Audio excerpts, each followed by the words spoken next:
Humboldtian academic paradigm of teaching and research.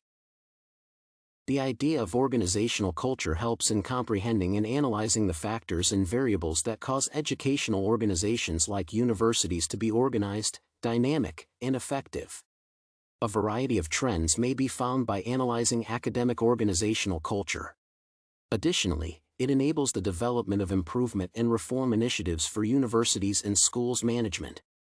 In institutions that mix teaching and research, the Humboldtian academic paradigm of teaching and research is centered on academic independence and the creation of pure knowledge. This model has its ups and downs, which may be critically examined and altered to fit the always shifting educational landscape.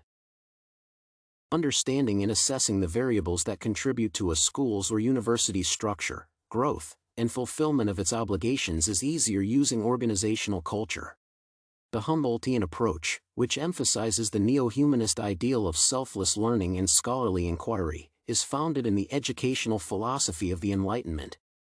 The individual and the global citizen were two Enlightenment concepts on which Humboldt's vision was built.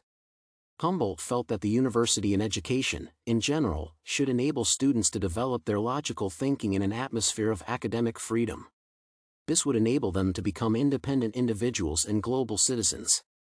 By allowing students to forge their paths, Humboldt envisioned an ideal of education beyond just imparting professional skills through studying along a predetermined course of study. The Humboldt model emphasizes the integration of research and teaching across fields, while other institutions retain their independence even if they receive only public funding.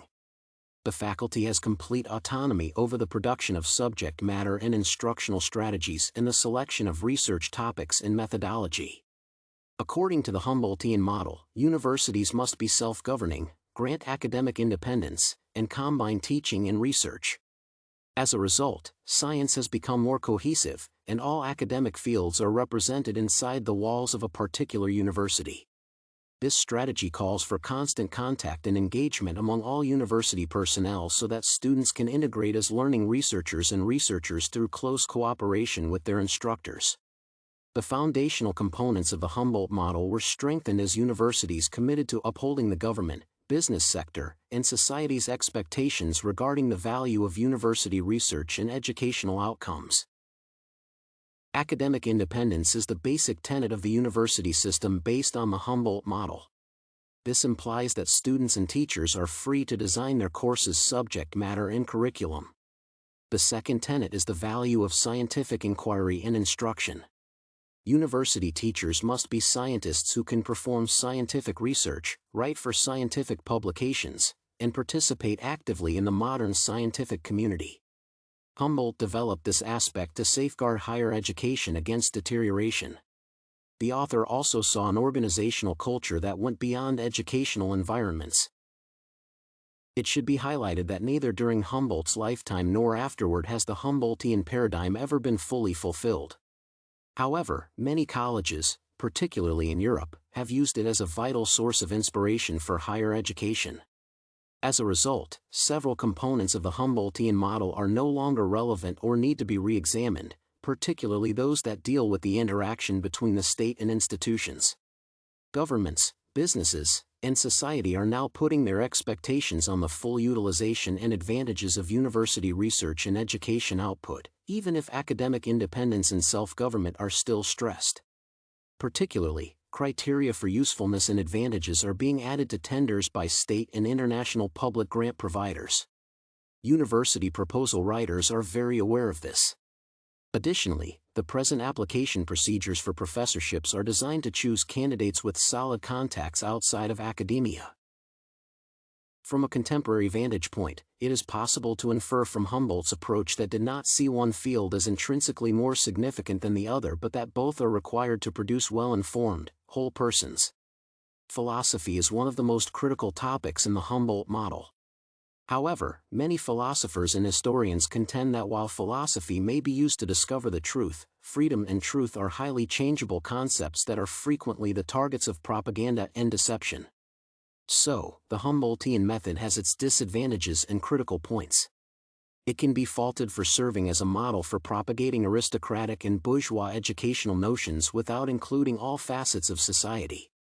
Additionally, this paradigm was historically supported by a bourgeois elite ideology whose goal of intellectual aspiration and self-improvement had nothing in common with steadfast commercial and social growth ideologies. Mixed outcomes have been seen in the early 21st century due to the implications of the Humboldtian approach and the tension between market and idealistic approaches to higher education. While elite private colleges in the U.S. charge expensive tuition, the institutions and their students also gain from government funding and philanthropic donations. The rich financing that arises from this combination of resources dramatically exceeds the budgets of German universities, which are publicly sponsored and offer nearly free tuition. The Humboldtian methodology is, however, once again urging individuals to promote transdisciplinary learning in all topics in today's globalized society. By establishing courses covering scientific and humanities issues, starting points might be developed for both undergraduate and graduate degrees. Students should be encouraged to take on more responsibility for designing their curriculum. Although, in theory, this is often permitted for students in the US and Europe, these prospects are constrained by extensive study and, in particular, test requirements tailored to a single-level curriculum. A far more profound knowledge of human experience and meaning in a linked but unstable world is urgently needed in fields including environmental issues, resource conservation, urbanization, and healthcare.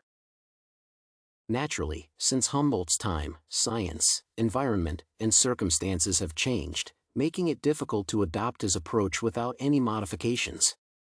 However, fundamental organizational principles based on the university's position as a pioneer in interactions with business and the government are always applicable. These connections are made to foster knowledge, creativity, and growth, as well as to create a group of independent-minded and creative individuals across a range of fields. While the world is evolving, it is also getting more complicated. The same is true of universities as they adopt new corporate ethical standards, yet the Humboldt University model continues to serve as an example for contemporary institutions. Despite its flaws and critiques, the Humboldtian model of higher education allows flexibility and is consistent with modern principles. This model still serves as the foundation for the university system in many nations today, and its standards are still in high demand.